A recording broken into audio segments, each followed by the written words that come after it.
It's been a minute since I made a video like this. I intentionally wanted to make it specifically with Yu-Gi-Oh cards of mine, but I feel like now we got SpongeBob and all this other universes beyond stuff, Final Fantasy down the corner. I might as well make my own bootleg version of it, doing my own versions of other universes in Magic the Gathering space.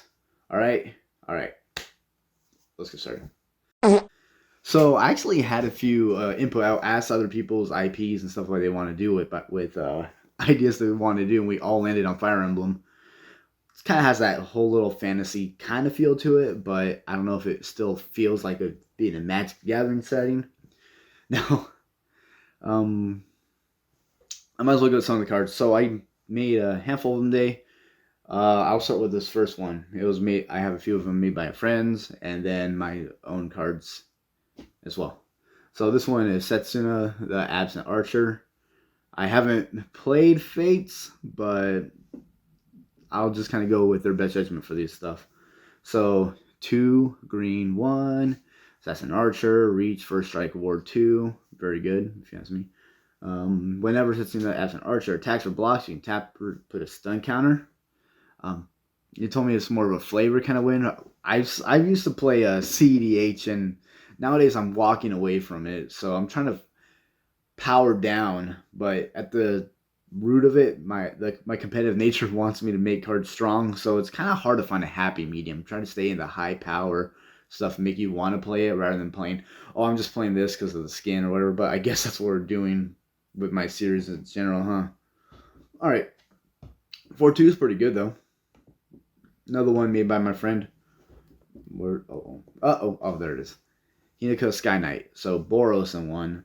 Noble legendary creature. Card name enters. She has flying as long as I control Pegasus, and has haste if I control a dragon.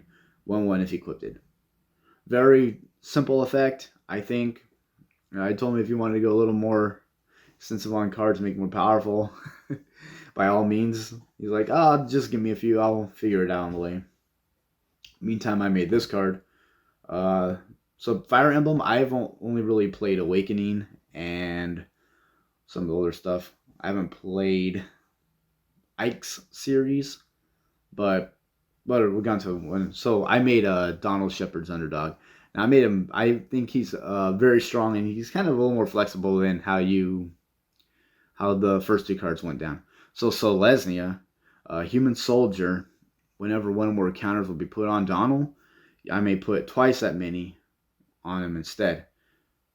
Very simple. It's like a doubling season specifically for the creature, but I intentionally added choose a background, so you can kind of with the other existing classes, and if you know he's like a villager in the game, so you can kind of make him a lot of different classes, stuff like that, kind of give him more flexibility, more play with, stuff like that. This one I made for my brother. His favorite character was Dimitri. A little higher on cost, but we'll see what you guys think of it. 5,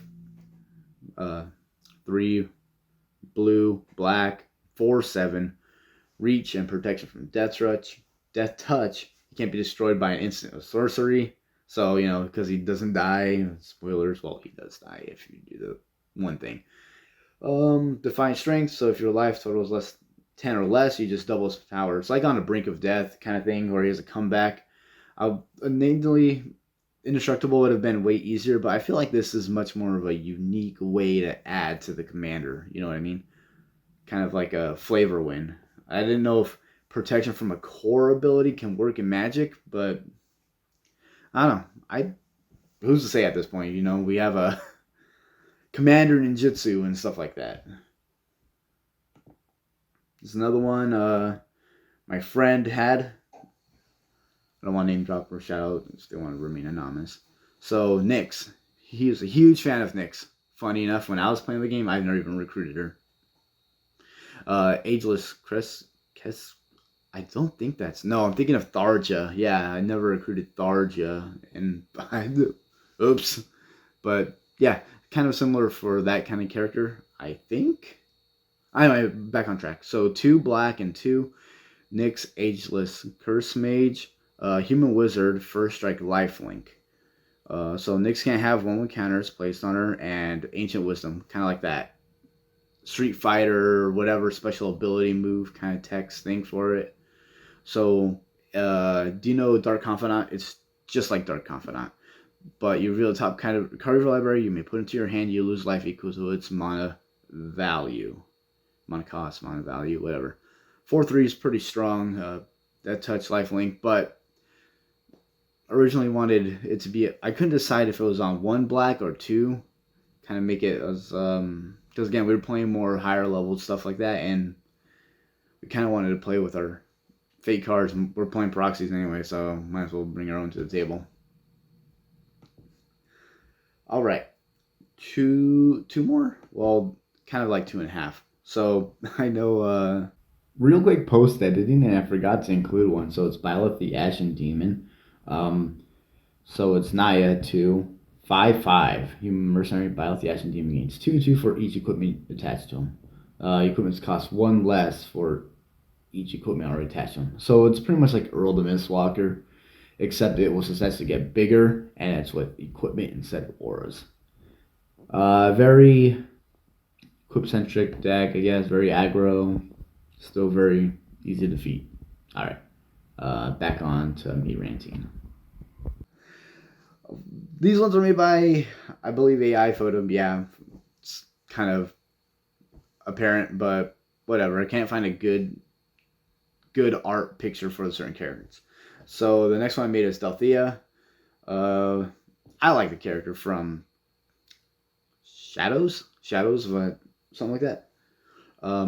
Delthea, the half-hearted prodigy. So if you know Emil the Blessed, it's pretty much the same thing as Emil. It's in Simic. White, blue. Awkward. Abzan? Boros? No, not Boros. Demir? No, I don't know this color combination. Oh, anyway. Teleportation, 2 and hybrid, white, blue. Exile a creature you control, return to the battlefield under its owner's control. Try and true, very simple. Blink shenanigans, stuff like that. Intruder alarm, whatever. Not too overpowered. Kind of a more good combo piece. But again, I kind of made rule 0 thing. If we play with these cards, we're playing them as our commander for the most part. I don't know if we're going to play them like modern-esque or anything like that. Anyway, last one. So it's Ana. Now, I like Ana, but I didn't kind of know which way to make them. Made 2 versions of Ana, one more of a balanced, 2 different ways. So one's a taxing of one, and one's other way around. So I'll just read both of them. So this one is 2 Boros, 1/3. They're both 1/3 human archer. Whenever my opponent casts a non-creature permanent, I create a treasure token. And then Ana gets X, where X is the number of treasures I control, right? So she gets more powerful the more money she has, kind of thing. That was kind of fun. Or I went the opposite direction with this one. So it's more like a taxing, since she gets reward for it. So non-creature spells my opponent controls cost 1 more to cast. Creatures can't attack you unless they pay 1 for each attacking creature. So it's like a propaganda or some ghostly prison or something like that for my opponent. And then 2 creature token. So you're going down 2 to add 1 mana. So it's not too horrendously strong or whatever. And then finally I made a little treasure token. Just her with a treasure chest. Not a big deal. It's kind of funny because I'm making you guys know how law they are with Nintendo and Wizards of the Coast together. So they'll probably be on my doorstep any minute now. I'm just playing. Alright, well, if you guys saw something like that, now literally anything is on the table at this point for me. I don't mind tackling other IPs. I can even do Super Mario or something at this point. We got SpongeBob, right? Or I can just do another SpongeBob one to follow up after them to Hype Train or something. Anyway, yep, that's it. Any other questions or suggestions or something you want to me to tackle IP-wise or something? I'd love to hear it. That's pretty much it. All right. Well, thanks. I wasted your time.